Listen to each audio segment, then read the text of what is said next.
po muli si Attorney Mike Operario. And as you can hear from my voice, hindi pa po ako 100% okay. I'm still reeling from the effect. Itong aking sipon lang naman po ito at ubo.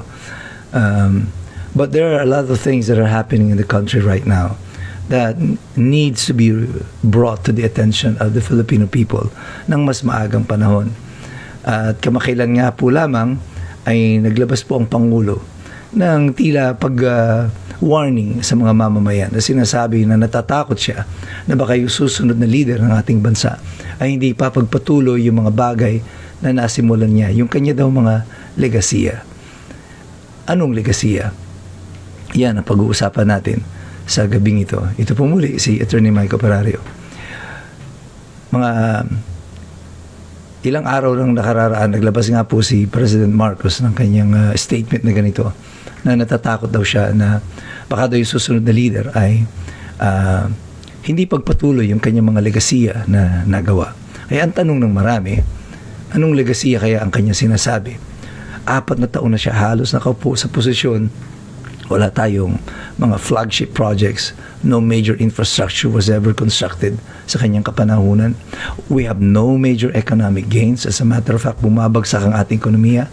Bagsak ang piso laban sa dolyar. Tumataas ang inflation rate. Tumataas ang incidence of poverty. Tumataas ang incidence of hunger.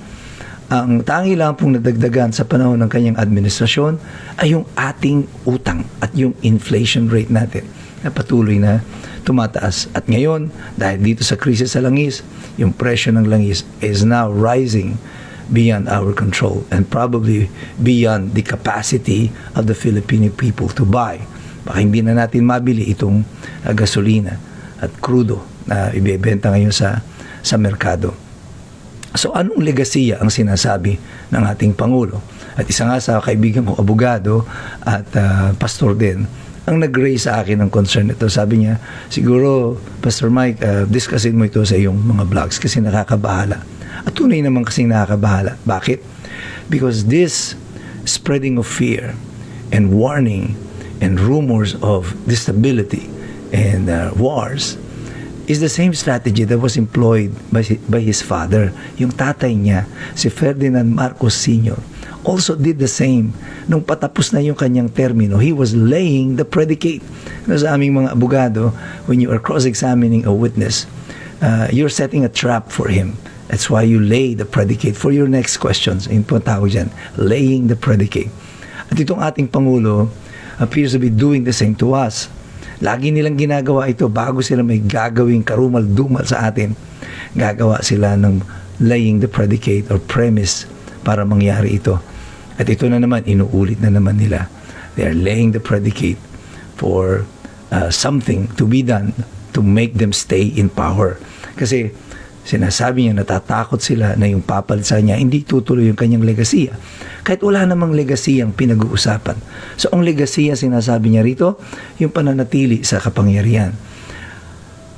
Pag nagwa-warning ka ng ganyan, it's like a warning siya to everyone, ano? Especially now na pababa na siya in a couple of years sa kanyang pwesto, that he is becoming a lame duck president. He is sending a message to all the people that we are still here in the running and we want to continue ourselves in government, or at least yung babatain nila, yung mamamanukin nila, yun ang gusto nilang manalo para ipagpatuloy di umano ang kanyang mga legasiya. I don't know what legacy he is talking about, but the Filipino people will not be fooled. Hindi na tayo mauuto sa ganito. Saksakan na lang tayo ng bobo at tanga kapag naniwala pa tayo na meron tayong legacy ang pinag-uusapan under this administration. There is none. Damang-daman natin ang hirap ng buhay. At ito na nga nangyari yung state of national emergency. Nagdeklara ng state of national energy emergency. And I said, walang benepisyo ito sa atin.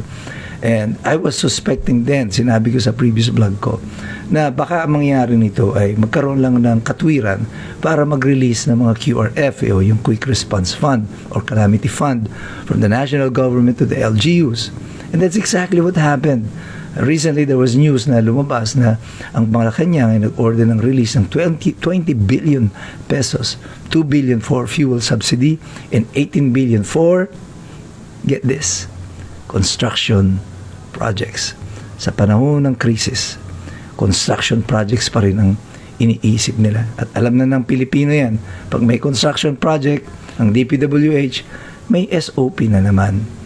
At sa panahon na ito, na nagkakagulo ang Pilipino, hindi malaman kung paano matutustusan yung pagbili ng presyo ng mga pangunahing bilihin, lalo na ng gasolina at ng krudo sa kasalukuyan. Naiisip niyo pa itong mga project ninyo, mga construction project ninyo. Sabi nila para daw patakbuhin ang ekonomiya. In theory, tumatakbo lamang po ang ekonomiya kapag may construction project kung ang pera ay ginagamit sa construction project. Pero kung ninanakaw din ninyo yung pera, wala pong naitutulong yan sa ekonomiya. Kayo lang ang natutulungan at yumayaman, hindi ang taong bayan. Wala yung perang na i-infuse to spur the economy.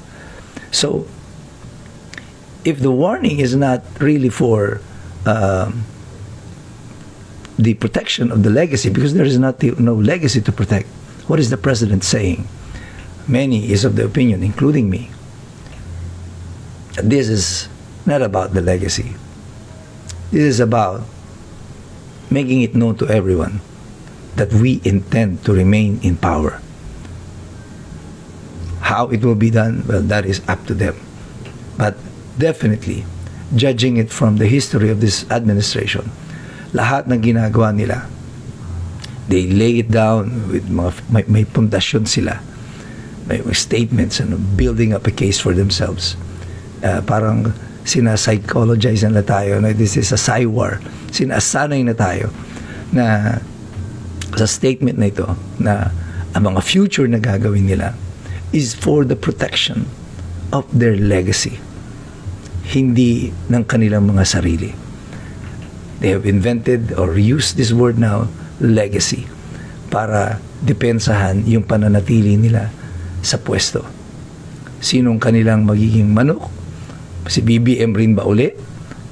Or may mamanukin silang iba? At alam naman natin na napakahina ng mga kandidato ng administrasyon. Kahit na yung alternatibo nilang kandidato sa pink o sa dilaw, ay wala pa rin silang mailalaban sa popularidad ni Sara Duterte. So, anong meron dito? It appears that the only option here is panatilihin ang Pangulo sa pwesto sa pamagitan ng non-election. Because in an election, they will lose. At sigurado na po iyon. Pero kung walang eleksyon, ay malamang sila pa rin ang nasa pwesto. Pero it will only happen, get this, if there is a national emergency.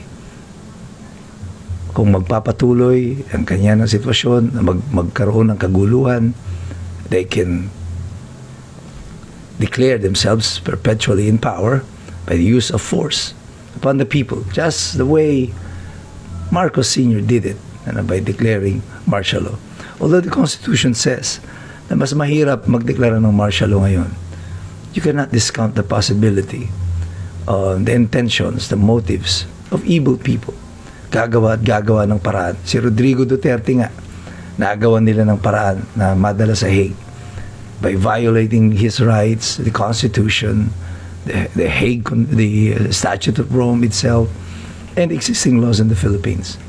Yan pa kayang pagpapanatili sa sarili nila sa pwesto upang proteksyonan ang kanilang mga sarili, hindi legasiya, kundi proteksyonan ang kanilang sarili sa mga magiging aksyon ng susunod na pamahalaan laban sa kanilang lahat. Pero tayong lahat, patuloy tayong magmamasid, patuloy tayong magpa-participate, mag-i-engage, at patuloy tayong mag-aaral. Sapagkat alam nating lahat, mahirap makialam ang taong walang alam. God bless you. God bless us all. Mabuhay ang Republika ng Pilipinas.